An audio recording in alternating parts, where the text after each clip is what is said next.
we discussed when you were in Japan doing your studies. So then what happened after the studies? Did you go back to Thailand to teach, or did you do something else? After my studies in Japan, which I should say that the last 1 or 2 years was were quite important in the sense that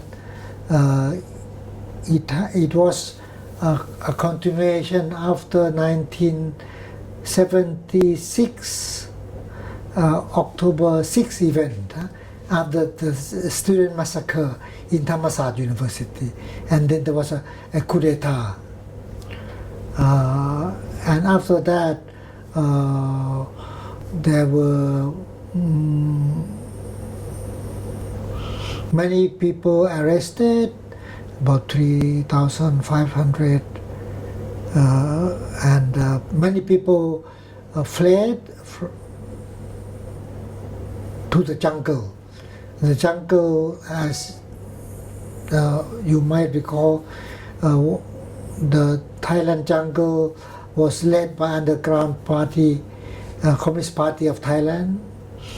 So at that time, we who were students in foreign countries were very much frustrated, and also became a part of a democratization movement to support the democratization movement in Thailand. So we worked very hard across, and so I never thought I could go back home that easily, because of the very military nature, very authoritarian nature of the government of that time. But somehow in 78, 79, political liberalization happened, and then there were new government after that there were election, and the government at that time, I think it was learned among them also that the context of Indochina after 75, liberation of Indochina, liberation of Laos, liberation of Cambodia, liberation of Vietnam, South Vietnam, the whole region became socialist, and there were new environment of the world that somehow made it clear that somehow the antagonistic attitude among the countries would not help the region. Somehow they became a part of some kind of reconciliation toward each other. Even the Thai Prime Minister during those days were also welcoming the mood that America by Kissinger, Nelson Kissinger, agreed to talk to Mao Zedong, and then after that everything followed in the peace negotiation with Vietnam and the US. And in that context, I think international power dynamics became more opening to a next phase of, say, next phase of engagement. And at that time, Thai government also was very active in looking for ways to welcome the people who were not able to, who did not like the regime. The government also, then there was a new policy to welcome back the people who fled away from the ordinary life to join the underground base areas. And because of also the contradictory relations among the socialist brothers, socialist parties, the war happened between China and Vietnam, and all this also created some difficult context where the strongly lean or strongly influenced by Chinese Communist Party, the Communist Party of Thailand were not adaptable, were not flexible enough to deal with the new context. So there were many conflicts among the party and people who came to join them later. So many people who came afterwards to join the underground left the base areas, and even in such context, the Communist Party of Thailand was not successful in reorienting its own strategy. So the party broke down in some way. I think it lost its own momentum. It could not secure any good basis for its own. So they were under the very offensive strategy of the Thai political elite in Bangkok. So I think things open up, and by 79 everything are open. Some students who study abroad, who were active in the democratic movement abroad, thought maybe they could go back home. I was among those who decided that for me it's end of 78 I went back home. I went in the first few months I worked for Japanese media, and then during that time I was talking to my former professors, and so they agreed that I should be a researcher at the Social Research Institute. And I was there for 1 year, and 79 I joined the university, and in 80 I moved from the Social Research Institute to the Department of Sociology, but still retain my part-time affiliation with the Social Research Institute, where Dr. Warin Wonghan Chau later became the director. So the previous director was Professor Pattaya, who was my former professor, who suggested me that I went to study in Japan. So anyway, in that context, we started in that context where we also learned that socialism was very important, but also socialism based politics in different countries were not able to deal with each other well enough. So there were that kind of conflictual political lines between China, Vietnam, and I think in that kind of context, Thailand also were opening up more for a more liberalization, so we had a very new wave of NGO movement started around that time. Many NGO movement started from people who were frustrated from their under the disappointment or their frustration with the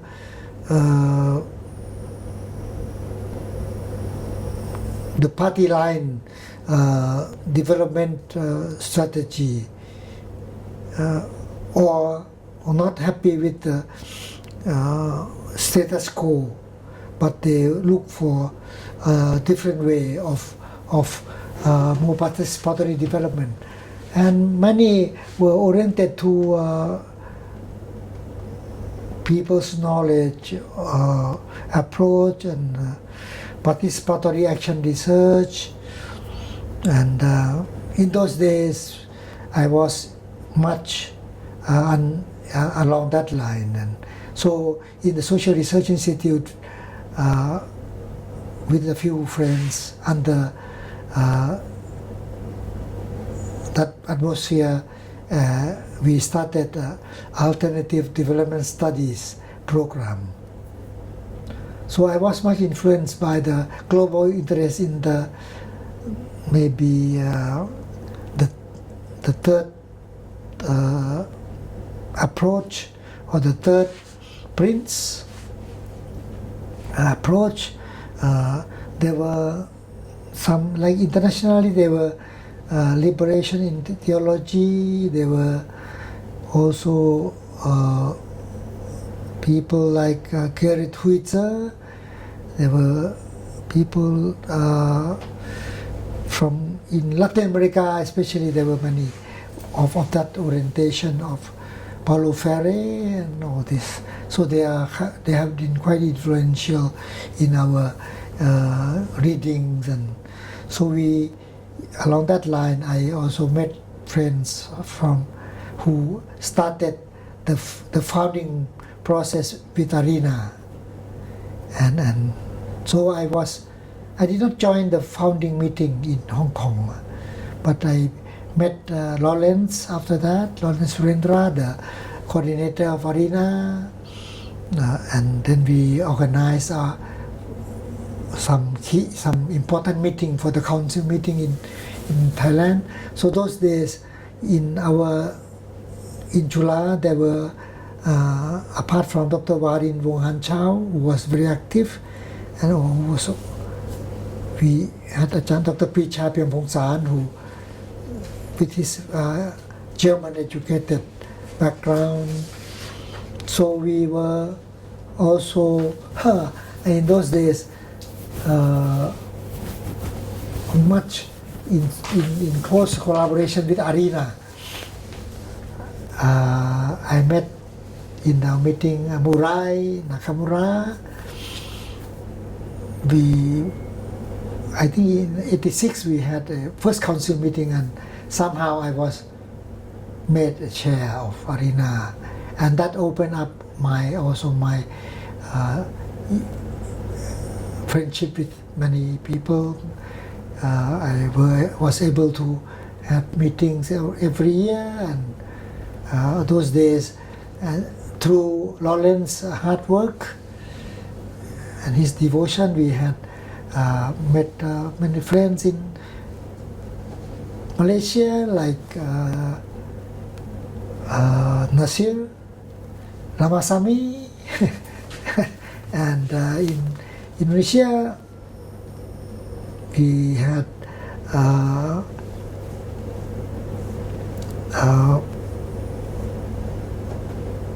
the one who did his Ph.D. thesis on Allende.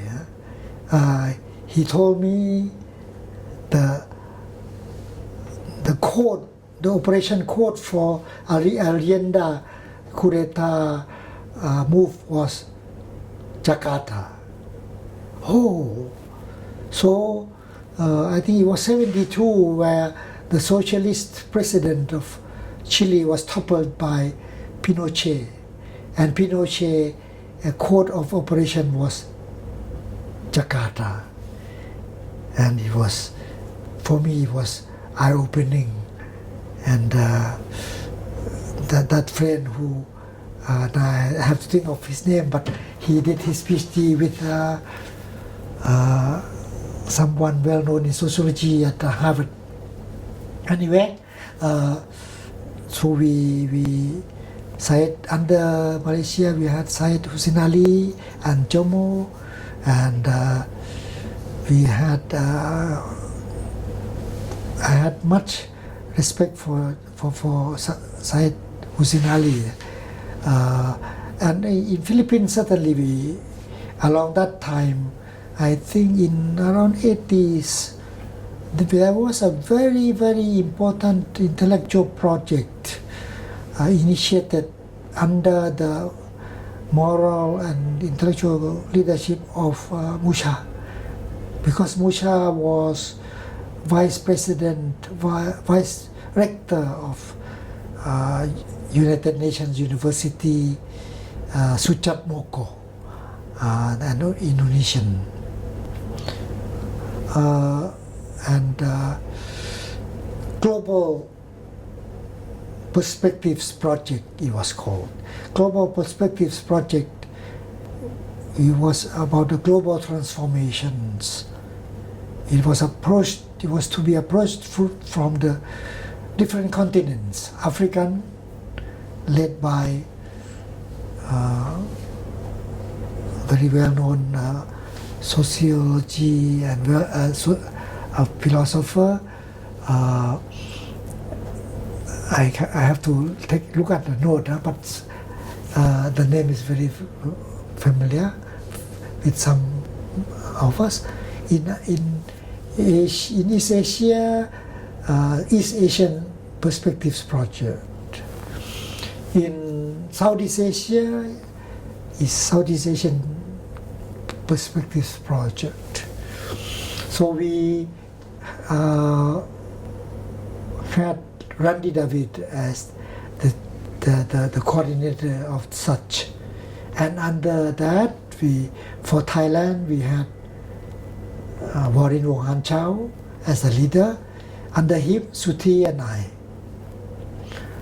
Dr. Suthi Prasad Seth. In Indonesia, Syed Hussein Ali, Professor Syed Hussein Ali was the leader. Under his, Jomo, Sundaram, Nasir, Hashim, Ramasamy. And I remember from Indonesia we had Etadem, we had under Randy David, Etadem, we had also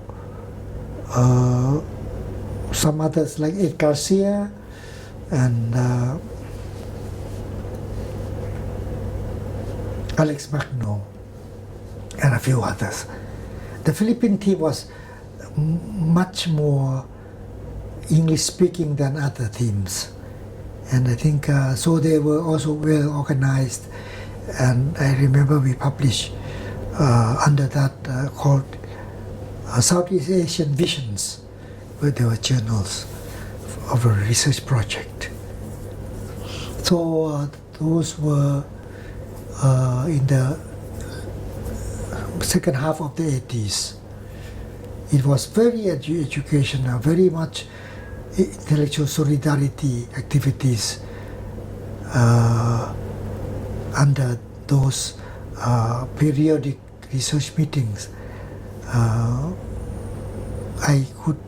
That was very important in my intellectual education and my solidarity learning. And then in Thailand, that was 80s. We soon, end of the 80s, enter in a period where East Asia would be changing so much. The yen re-evaluation, the evaluation of the yen vis-a-vis the dollar, that made the yen more highly or more realistically valued, and then Japanese companies could not really function in their own soil. Either they rely on many foreign workers, migrant workers, or they go to foreign countries for factory setups. So the big move to a higher level of technology production in their own country or going abroad. If they stay inside, they would rely on foreign workers. So that those were the economic dynamics of that series of dynamics after the yen evaluation. So East Asia so much affected by that dynamics, including Taiwan and then Korea, and then a lot of factory relocations to Southeast Asia. So those were the time, and those days I was doing I was still doing some Japanese studies, development issues, ODAs. I met Murai Sang, and I remember in the 10th-year anniversary of AMPO, we had a conference in Tokyo. I was a part of that, and I was also joining the meeting, and Murai already was putting a strong statement on the Japanese ODA as a problem for Asian futures. So we became closer, and under this arena it was very useful, very important, that has some part in strengthening the solidarity with AMPO friends. And certainly I was in Thailand, but with that I had frequent interactions with East Asian friends. So I think the international environment of the late 80s was very, very dynamic because of this. And then comes the 90s. I think the internationalization of Japan, the globalization forces became even stronger. There were discussion about global,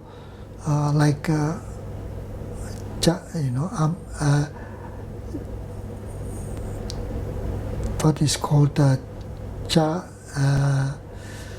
Japan and American, what they call Japan and American as a center of Asia Pacific power. Some people would say Japan America, like that, Japan plus America. And Japan was seen as Japan as number one. So the Japanese model of development, then the chaebol-led Korean structure came up. So it was very interesting in terms of state-centric developmentalism. But still, those days we the research under UNU was ended, and there were some active networks started under what is called SEFDA, Southeast Asian Forum on Development Alternatives, SEFDA, that was supported by Naumann Stiftung, the German, Friedrich Naumann Stiftung. And that project lasted for quite a few years, 7-8 years, I think. So in that context, I again my alignment of work with Indonesian friends, Malaysian friends, Filipino friends. So that was more, not so much on research, but participatory action research, and a little stronger on the development actors, not university-based people, not as much as the UNU project. But these were very helpful in several ways. Helpful for the Thai activities, so that we were having all these maybe this would be the sketch for the 80s, and then the end of 80s, Minamata Declaration was a starting point for PP21, led by Park friends, led by Muto, led by Japanese friends, in solidarity with many people, and so that was somehow ended where I think there was a decision to have a second PP21 Asian meeting, and it was decided that it would be organized in Thailand. So we did it. I think we did it in consultation with our key people like Ajahn Manthorn, like Ajahn Suthi, like the chair of the NGO called at that time Professor Saneh Chamarik of Thammasat University. So those were the background that we had, the 1-year process of PP21 in Thailand. That was happening during the 1991, where we had coup d'etat in March, but we were able to utilize PP21 as a civil society oriented toward more, say, participatory movement discussion. And at that time, Pak Mundam was very active, and so the Pak Mundam conflict issue, the Assembly of the Poor were very instrumental in bringing the key issue of foreign financial actors like World Bank, ADB into focus for the first time. And so although we had the coup d'etat, but the meeting was quite instrumental. Under that, we had been able to, at the University Chula, we were able to collaborate with Assembly of the Poor to invite the World Bank president, the man who was one among the World Bank president to devote his attention to the poor. So he is open to meet the Assembly of the Poor. and so we met at Chula, and at that time we had respected economist Ajahn Amma Sayamwala from the TDRI as in such a meeting. Certainly it was high profile meeting at a very good assembly room in Chula. So in that context, ADB was also focused and criticized why they were supportive of such dam project without good balance or consideration for the poor people, the affected fishermen in Pak Mun, and also the collaboration with the support for the Klongdan waste treatment project in Samut Prakan. So ADB, for the first time after that, they really have to adapt to open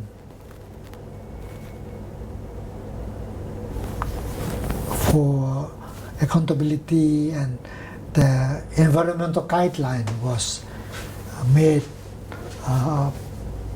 accountability measure for the first time after such movement. So that was early 90s, and so maybe that is. So I remember when the PB21 took place in Thailand in 1992, then there was already the student movements and the end of the coup. Yes, yes.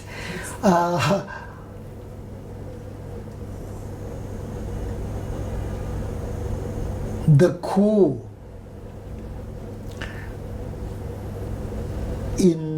started in the end of February 1991, but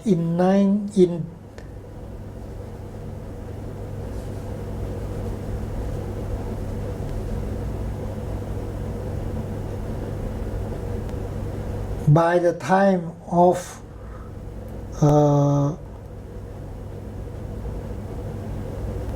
PP21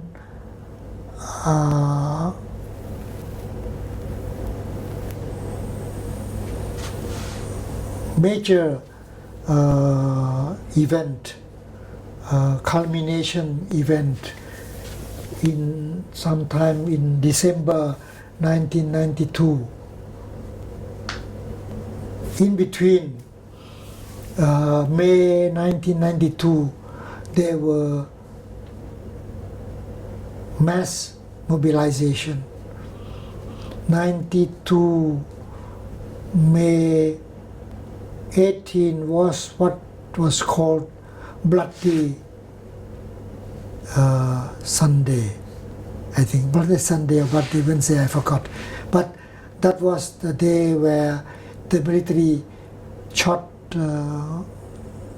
Now we learn that there were some 77 or 78 people shot dead.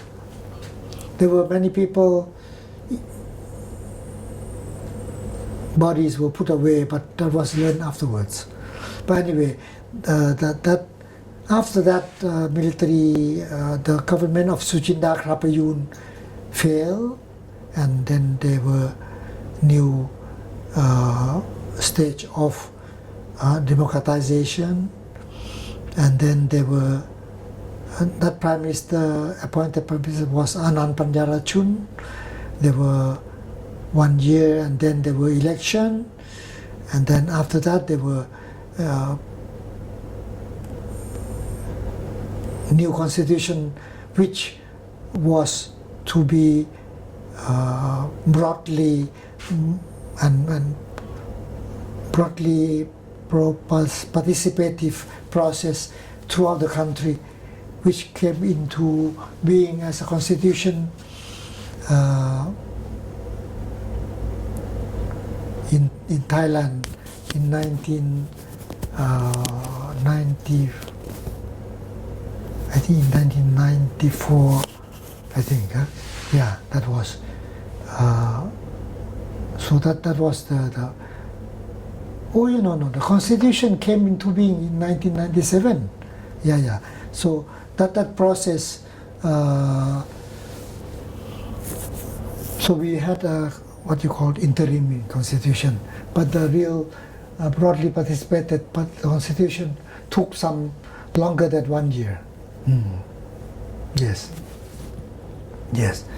So yes, okay. Yes. So then in Thailand, so we have seen coup d'états and then the constitution, and then afterwards, and the military would come back again.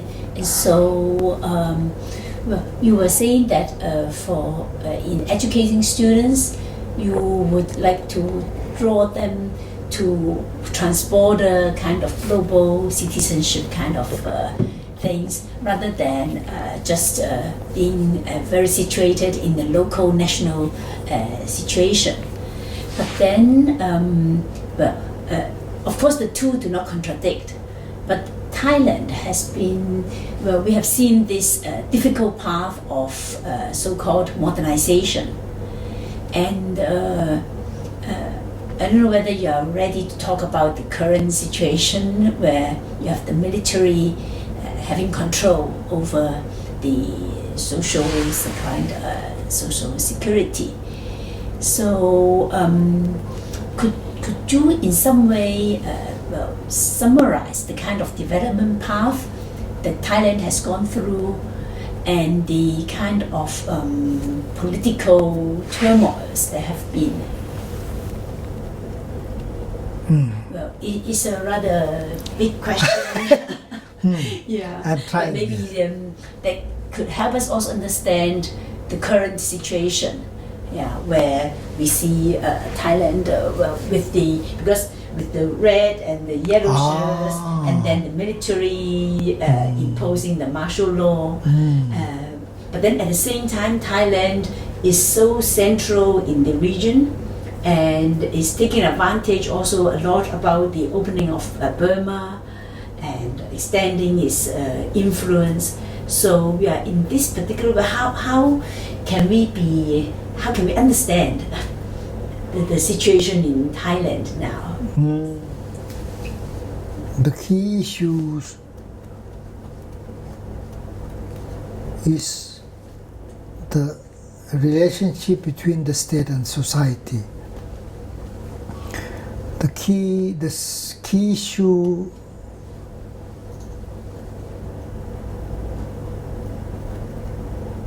has been too much focus on state than society. And by focusing on state, the dynamics of global capitalism, dynamics of economic growth, development were dominant in our thinking. So if I try to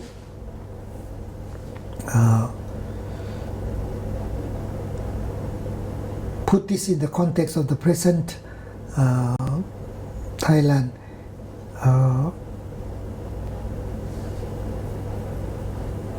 the economy in the late 70s, in the late 80s, in the 90s become much more regionalized and globalized. We were relying on export heavily, we were relying on energy import heavily, we had been dependent on foreign laborers, etc. So to talk about Thailand without recognizing these regional and global interdependencies is not so well contextualized. Is to separate it from that context. But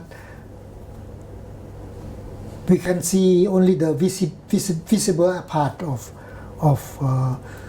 the political struggle between the elites or people who support the elites, whether they became red or yellow.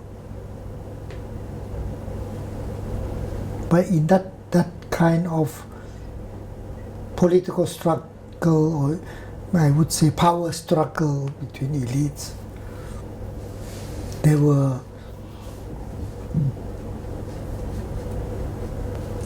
under much influence by the global economic competition, by the global contestation of resources, and the political regime became a part of a global political power, geopolitical forces. So in that kind of framing, elite politics became linked with global and regional elites, and so the substance of people's livelihoods, substance of real development of people's decision-making power were much under such elite power struggle. So somehow after the new constitution became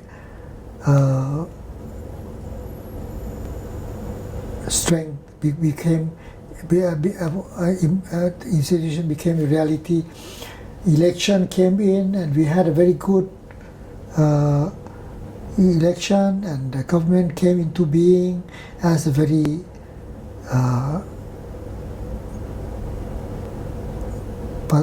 popular. So the first period of the government of that was led by Mr. Thaksin, who was formerly a police general, a police colonel, and later became a very much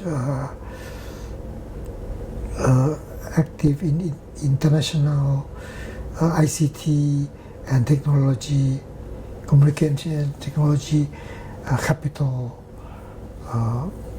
owner and business. So he turned to politics and became very instrumental to bring in several progressive agenda which had been much in the mind of some political movements like universal health coverage system. Anyway, the first period of his government was very much popular and also well balanced. But soon, in 2-3 years, he became more ambitious in and more making a decision, joining soon with the bigger power like the US, Mr. Bush, to make sure that Thailand could host APEC leaders meeting well. So he even decided to send Thai troops, not combat troops, but send troops to Afghanistan. So he joined the coalition of the willing, and then during those periods, without recognition that we also have very big Muslim population in the south and in other regions, so there were big demonstrations. But in those days, there were also harsh response from Bangkok to the southern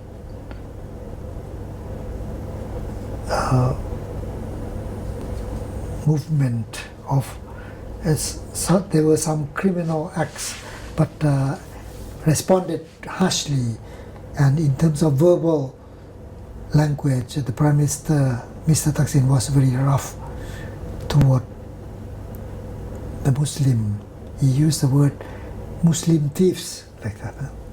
He just so that also made him very popular despite his violent and abuse of power to the but anyway, he was still popular. So in that kind of Thailand became a part with the American power in the Middle East. He sent troops to Iraq, bigger than Afghanistan, and it became even worse for the southern part of Thailand since then. So, to bring the story short,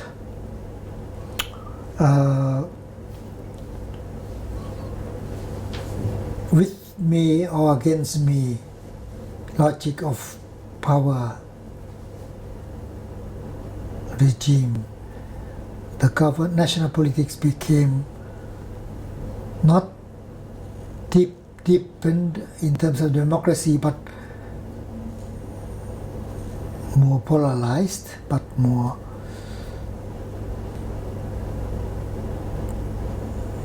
conflictual in the context of a broader global geopolitics, which was also a post 9/11 post 9/11 mainstreaming. So in some way it was quite instrumental for the elite, but it also created a lot very serious tension within. So the Thai elites became divided, the middle class became divided, and those mobilization of yellow and red became a 1 decade political reality. And those kind of violent politics, or to treat politics, even elections,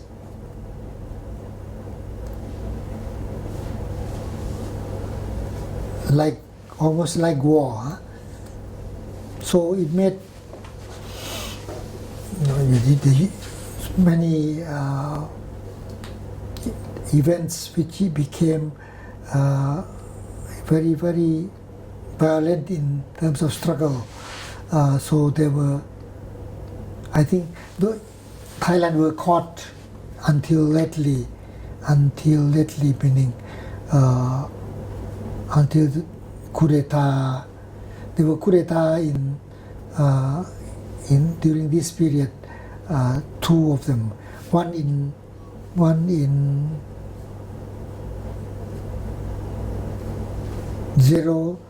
2 or 3. I forgot.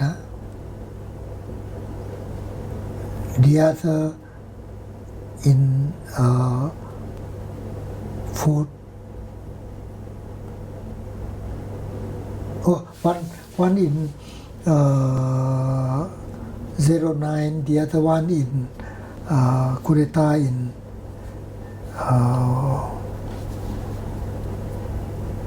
2 years ago. And that is the one that government came, this present regime came just after a long conflictual and also shutdown of Bangkok activities of the people who wanted reform before election, what their slogan was. The other one to maintain the status quo. So supposedly the people reform before election gave us some logic to be behind any seize of power to reform before let the election be the playground for people who plan to seize power by election. So those framing of slogans became the last fight, and May 22 was supposed to be a second time of the meeting between the two sides, and the military was supposed to be the convener of the meeting. But in that meeting, they told the two parties that if you don't agree to each other, we just seize power, and that was that regime until now. So the tragedy of Thai politics that became so embedded in power struggle also manifest the tragedy that the real issues of people's livelihoods and issues of genuine people's maybe that like if a Thai national system or national systems have any responsibility to the region and to the earth, the politics made it worse by making politics just only war between the either side.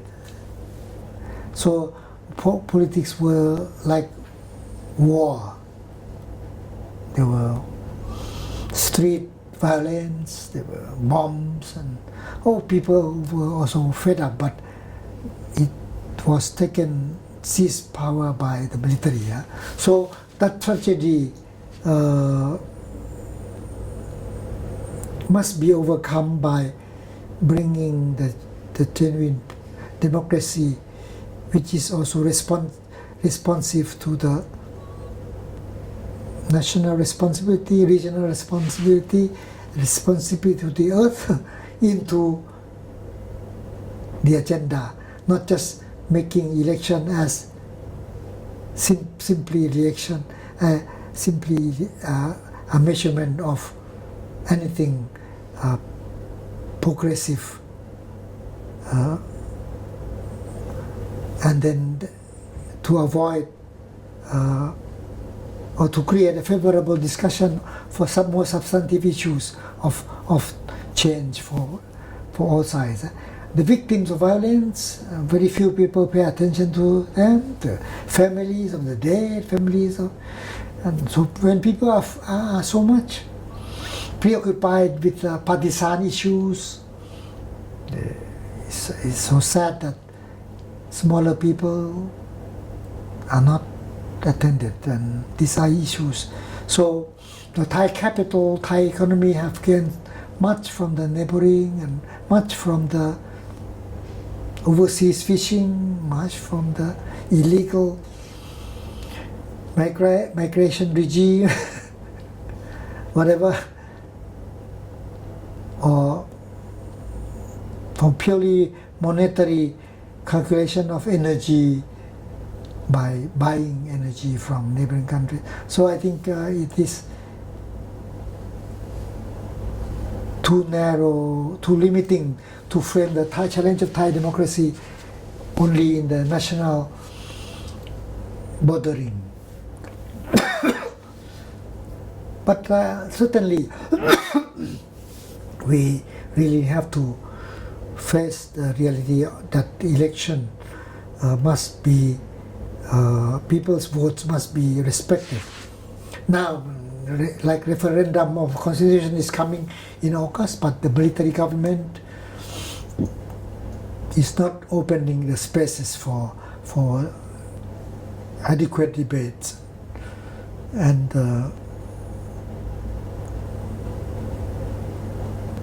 there are more push for opening debates, but also there were also some opportunistic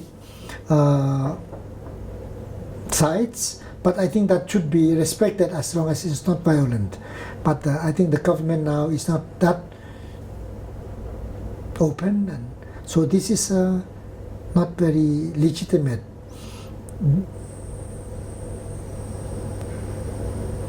Arena for referendum is, if it's not a respectable referendum,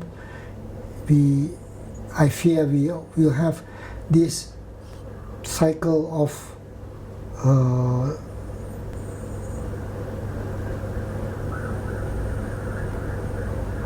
difficulties for a few years even.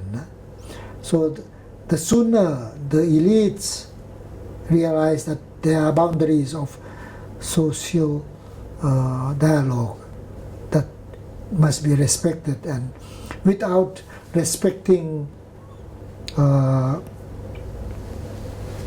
the people's will, without respecting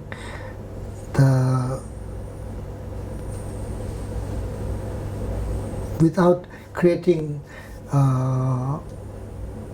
reciprocal process of trust, it would not be possible to have a mutually creative trust. And without such virtuous circle, I think we will be in a vicious circle of such even further. So the sooner this kind of logic are realized, the better. So I fear we have to put all these issues into the public discussion even more. That may be my reading. But the military, they rely on the logic of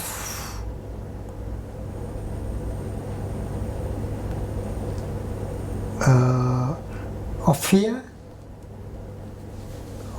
of violence. So they are here just to maintain peace. But this kind of peace is very artificial. It's not mutually creative for further trust, mutual trust into the future. I think we don't have to share the perspective, but at least we need to have a realization that to have a future, we need such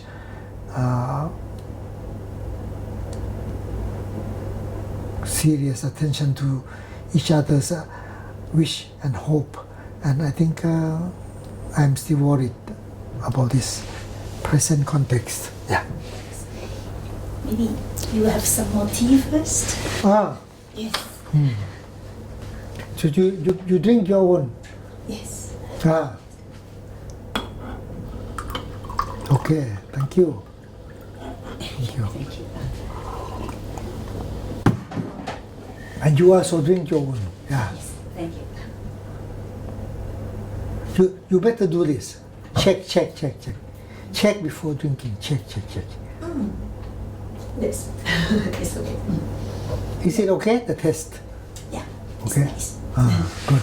Well, we are entering into a very interesting part because on the one hand, I think you mentioned Thailand in the context of the global U.S. imperialist efforts, and also yes. You can continue. And which means that you also have the problem of the we also had the problem of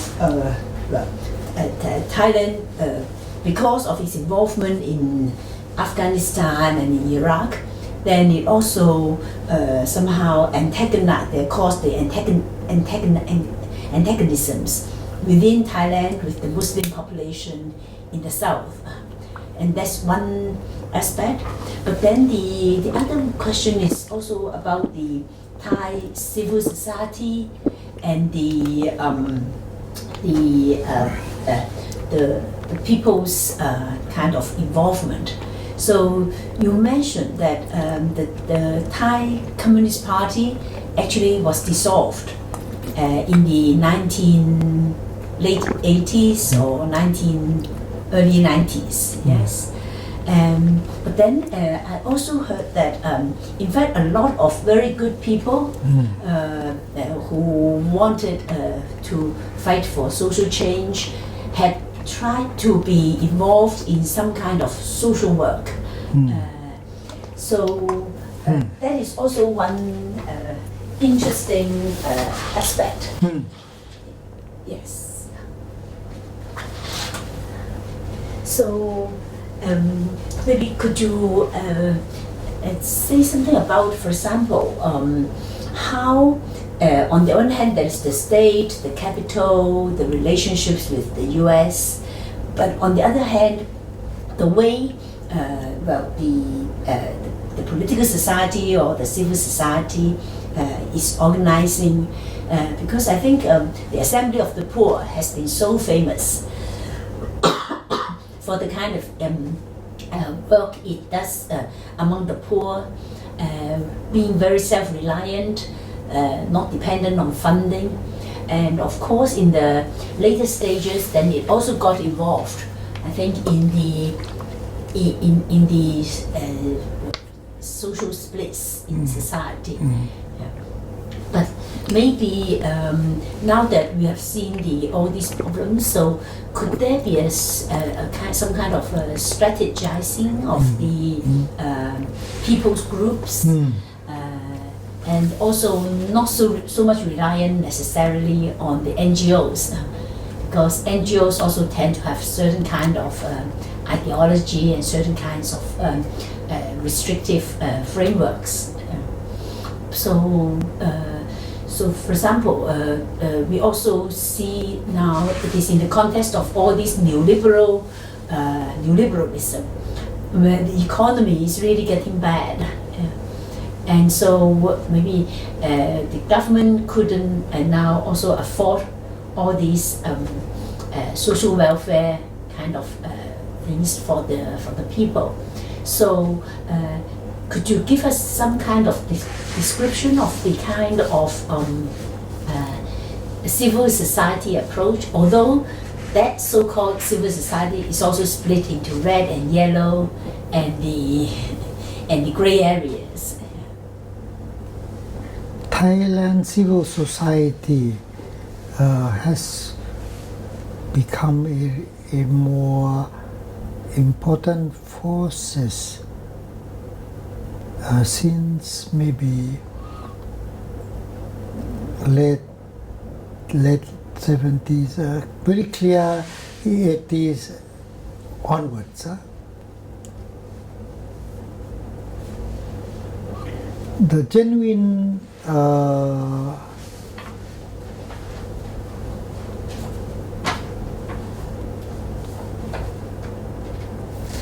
tendency to have a more differentiation role between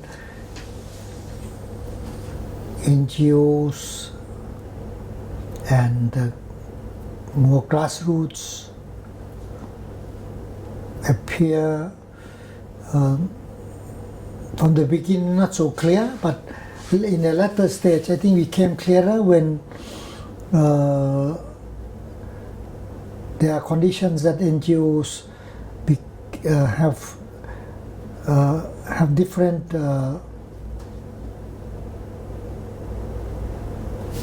dynamics than the people themselves in issues and fighting for concerns. But these issues are to be analyzed further.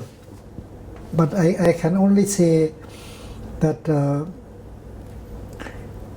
Thai NGOs were also affected by funding, sources of funding. When Thailand became less considered as a developing country, as it became defined as part of the middle income, part of the higher developing countries. So there were move of foreign funding away from such to a more needy region, or to the CLMV countries where there were development gaps in that specific region, for example. So that also affected NGO activities quite a lot. And the sources of fund within the country of the development work are much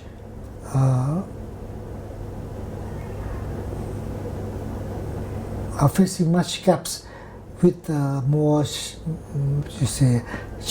charity circles like Buddhistic or religious temples. Although we have a few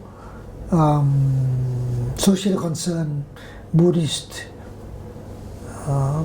key personalities and temples and styles, but the majority of the Buddhist or the religious sources for funding were not very much development sensitive.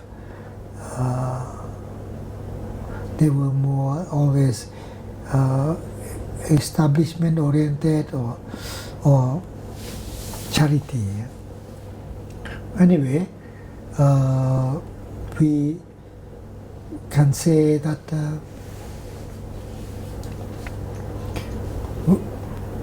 in the 90s, some part of the development concern had been taken over by progressive health professionals movement called healthy public policy concern. There were efforts and later institutionalized as law in terms of health promotion fund. The health promotion fund became a law in the last 10 years or so, and that got money from the sin tax,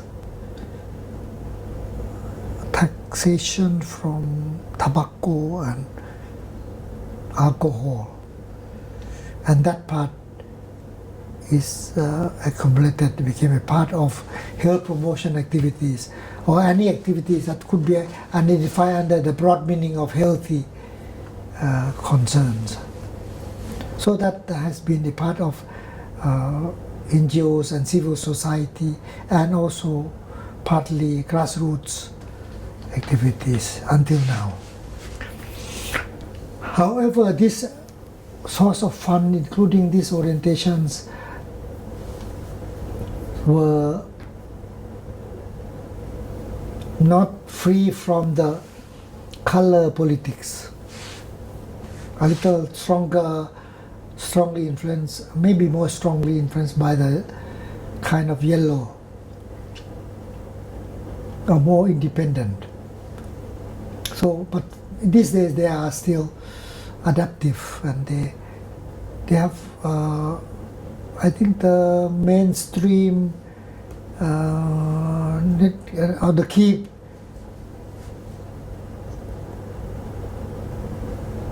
people, key organizations in this context are learning to be independent a little more independent in the context of the present authoritarian challenge.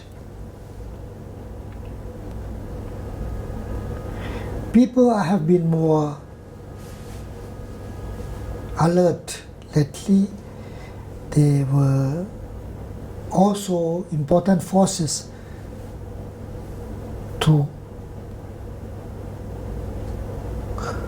make NGOs and professionals aware that people's movement are alive.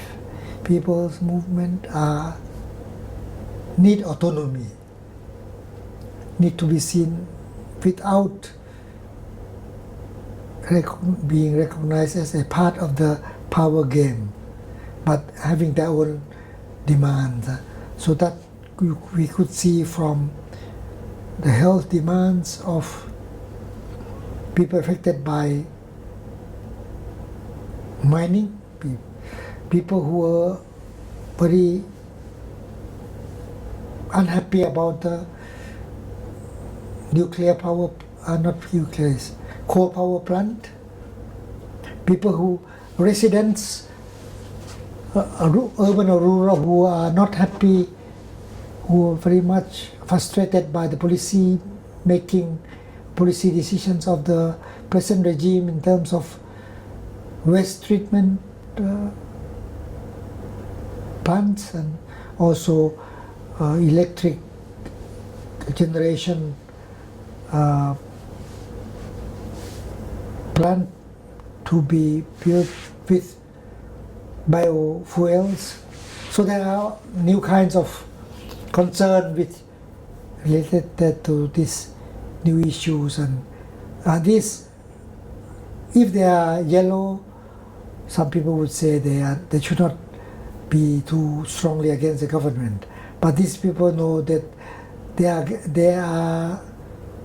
are putting their case to let the public realize that they are not only polar forces, they are genuinely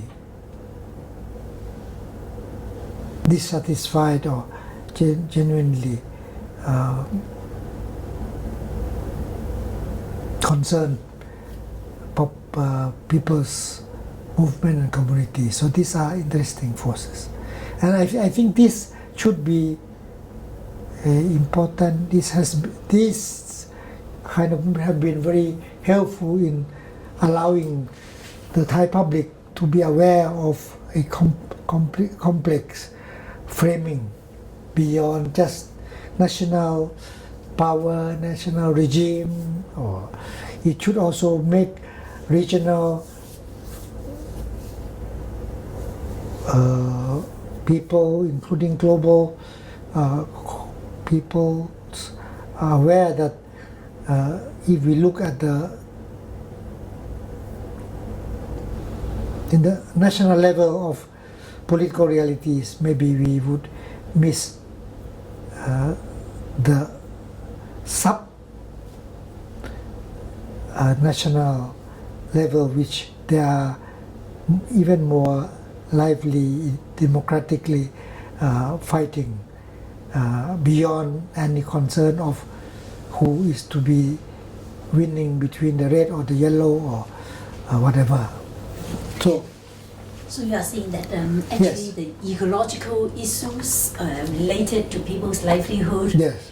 could be the issues that the people's groups and the people's movements could take up, Yes. and that could go beyond the kind of elitist politics or red-yellow politics. And you also see this space also expanding, also because of the kind of grim problems we are facing today, especially in regard to ecology and environment. This for me, this Yeah. has been interesting dynamics. Because And then then- we focus on people's lives and not only on abstract Yeah. of loyalties. Yeah. Certainly, there are people who are not happy with ethnic groups. Some people are using logic of Buddhist and Muslim. Some people are not realizing that that logic is being framed under nationalist concern of some kind, of like national religion or majoritarian belonging.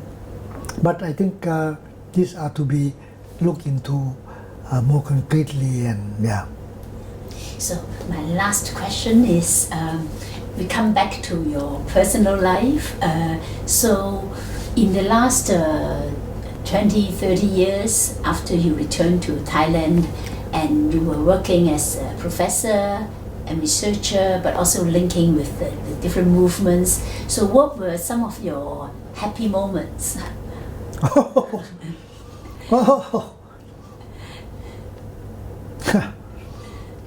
My happy moment.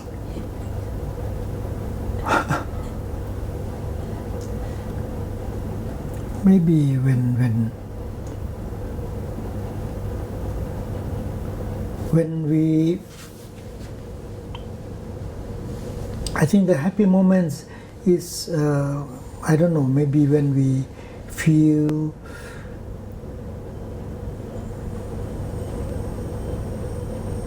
when I personally feel maybe we could be a part of something more important than just the issue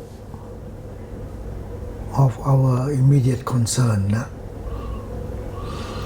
Sometimes it's for certain people, certain type of issues, it became so difficult for people to relate to even they are important. So when we could be a part of such, I think it's a valuable time. Maybe those are important that make me feel happy. I think the forces against making those issues central to our concern are too much. Even we have social media, but it's not that easy. So I think that is a challenge, as well as when we can be a part of such is a good feeling. I feel we are not so powerful, and in any way we cannot be that happy that we have done it. It's always challenging. Big institutions, big organizations, maybe even small organizations, sometimes cannot really be helpful if we don't try to make that kind of learning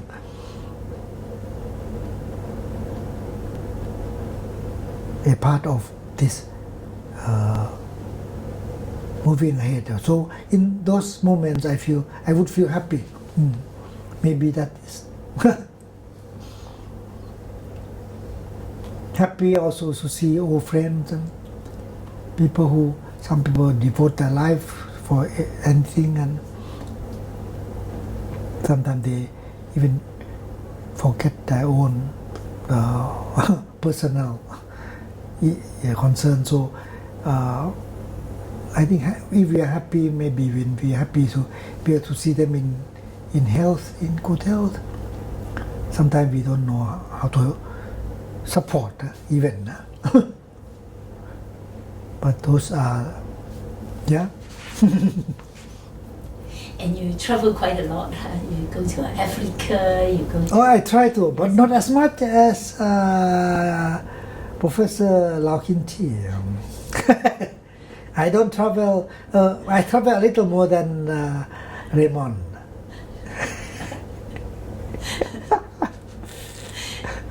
Hello, Lemon. Raymond, you move a little, not only reading books. Huh? Yeah, we have to get you to move a little. Yeah. But then you will still be teaching. I don't teach full subject anymore. I'm asked to teach, to lecture sometime, giving lectures in meetings, in some committees like that. Huh? Yeah, but I'm coordinating or planning things. Because you also started the master's program on global studies or Southeast Asian studies. We have been working on this in the last few years to establish a global studies program at Chulalongkorn University. It is to be master's and Ph.D. program. And Chula has been collaborating with some other universities in like Humboldt and Freiburg in Germany, JNU in India, Pretoria, University of Pretoria in South Africa, Fluxo in Latin America. So these had been the background of such. So we would like very much to see this global studies instrumental also for Chula, which is a comprehensive university. It has hard sciences, it has health sciences, energy research, for example, environmental issues, linking them with social sciences and Asian studies. So how to make them more going beyond just ordinary area studies and ordinary social scientific orientation to a more interdisciplinary, transdisciplinary, public policy oriented to the global local challenges. So that is therefore if we hope, look forward to have it launched next year because it's 100 years of Chulalongkorn University. That is the plan, yeah. So it's not launched yet? It should have been launched last year, but somehow I think the technical issues are still around. And there are also, because I am in Chula context, we need to look into the intergenerational grounding of the theme. So, and the technical procedure of the courses and all this need to be a little more in place. So now we have a new president who just came into, so it was fully committed by the last administration, but the new president is coming in this June. So it's sure that this to be work together for such a preparation for the. Yes, we will need a lot of support from our friends in the network of Global University, Global Sustainability University, and also Arena and also others. Because I think now is the time for us to go for different ways of connecting and also facing these global challenges. And I think the ecological question, the ecological questions, they are also so pressing. But at the same time, the social divisions are so much. So I think we are in this very difficult period where we have to really exert a lot of efforts. Exactly what you said is very much challenging, and we do need these new innovations in our interactions, respecting the human aspect of our reading, our response from different angles. But it really demand that the new solidarity can be a key of both of the starting the process and throughout. Without it, I think humanity really cannot correct the problems it has created. So we need a lot of imaginations and grounded work together. Because after all your experiences in Japan, in Thailand, and trying to make linkages, then are you also entering a more philosophical phase, resorting to different aspects of Buddhism or philosophies or others? I am not so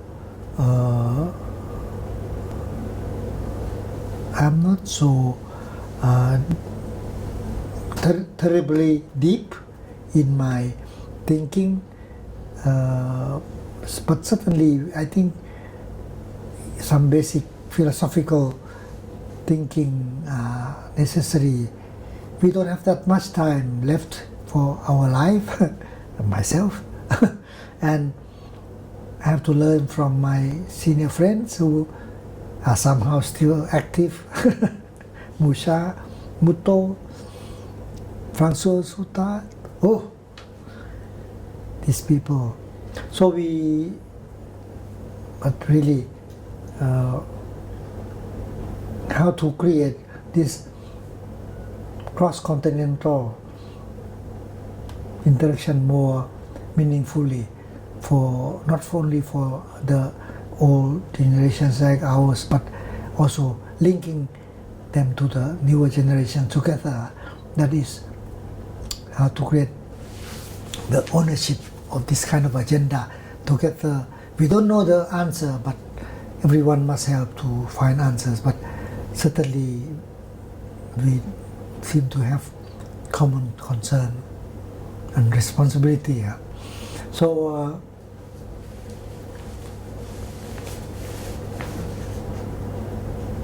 maybe not too deep in philosophical thinking, but I think deepen ourselves in the realities is necessary.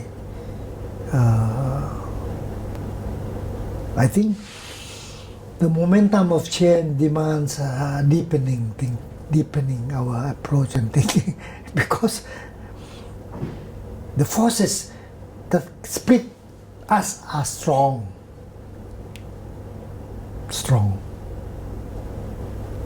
The forces that bring us together need really a lot of sensitivity, attention to. So thank you for the camera and this heavy carrying all the way, my great leader, Lau Kin Chi. You are a miracle carrying all these things with all this sense of global sustainability. But I think the world is opening for some positive orientation, like the post 2000 post COP21, post SD, post Millennium Development Goals to the SDG, and this kind of orientation have opened for some new positive concern, but a lot of important new partnerships are necessary. But all this need to be based on the respect for the people who really suffered throughout the process of this kind of development, and that they be a part of the actor. Yes.